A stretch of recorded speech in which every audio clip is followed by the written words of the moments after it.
ఇప్పుడు grey shades characters ఉన్నాయి కదా, గ్రే షేడ్ అన్న కదా, ఎవరికి గ్రే షేడ్ లేదు చెప్పండి. మీకు ఒక షేడ్ ఉంటుంది, నాకు ఒక షేడ్ ఉంటుంది, మన అందరి లోపల ఎవ్రీ సింగిల్ పర్సన్, ఈ రూమ్లో ఉండే అందరి దగ్గర ఒక గ్రే షేడ్ ఉంటుంది.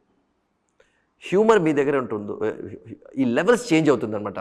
ఎంత ఒక పర్సన్ ఎంత హ్యాపీగా ఉన్నాడో, ఎంత హ్యూమర్గా ఉన్నాడో, ఇంకొక పర్సన్ ఎంత గ్రేవ్గా ఉన్నాడో, ఎంత నెగిటివ్గా ఉన్నాడో, ఇది చేంజ్ అవుతుంది అనమాట ఎప్పుడు. So every individual has all the నవరసాస్ అండ్ ఆల్ ది ఎమోషన్స్. అలాగే మనం బిల్డ్ అయ్యాం. ఇప్పుడు గ్రే షేడ్ మనం ఎందుకు చూస్ చేస్తాము?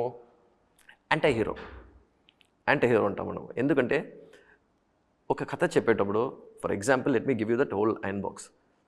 తను వచ్చి బిల్డింగ్ ప్లాట్ చేస్తాడు, పబ్లిక్ ప్రాపర్టీ డిస్ట్రాయ్ చేస్తాడు, ఇవన్నీ చేస్తాడు, కానీ దానికి ఒక కథ ఉంటుంది అనమాట. ఎందుకు అని అది స్ట్రాంగ్గా ఉంటే ఇవన్నీ జస్టిఫై అయిపోతుంది మనకు, ఇవన్నీ ఖచ్చితంగా జస్టిఫై. కానీ బిల్లాలో ఆ జస్టిఫికేషన్ కాదు. ఎందుకంటే బిల్లా is a story about a anti social element. Fix అండి, తనకు ఫ్లాష్ బ్యాక్ లేదు, ఏం లేదు, తను మంచోడు అలా లేదు. It is an anti social element. ఎందుకంటే ఎప్పుడు ఒక గ్రే ఇది ఉండే వాళ్ళకి వచ్చి అలాంటి క్యారెక్టర్స్, అలాంటి సినిమాలు డిజైన్ చేసేటప్పుడు ఎప్పుడు ఒక స్టైల్ ఒకటి ఉంటుంది. దానికి ఒక స్టైల్ ఒకటి అప్లై చేసేదానికి వీఆర్ నాట్ గ్లోరిఫైయింగ్ వాళ్ళు మనం గ్లోరిఫై చేయలేదు, but it's an entertainment. How we are going to present a character or a grey shade.